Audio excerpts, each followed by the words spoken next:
वफाकी वज़ीर दाखिला मोहसिन नकवी ने वज़ीर आज़म शहबाज शरीफ से मुलाकात करके अमन व अमान के सूरत हाल पर ब्रीफ किया।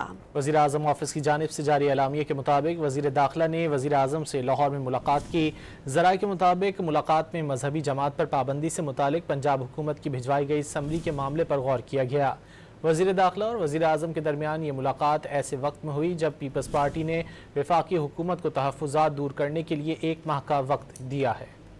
वफाकी वज़ीर दाखिला मोहसिन नकवी ने वज़ीर आज़म शहबाज शरीफ से मुलाकात करके अमन व अमान के सूरत हाल पर ब्रीफ किया। वज़ीर आज़म ऑफिस की जानिब से जारी एलामिया के मुताबिक वज़ीर दाखिला ने वज़ीर आज़म से लाहौर में मुलाकात की।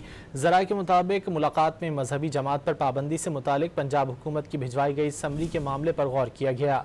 वज़ीर दाखिला और वज़ीर आज़म के दरमियान ये मुलाकात ऐसे वक्त में हुई जब पीपल्स पार्टी ने वफाकी हुकूमत को तहफ़्फ़ुज़ात दूर करने के लिए 1 माह का वक्त दिया है।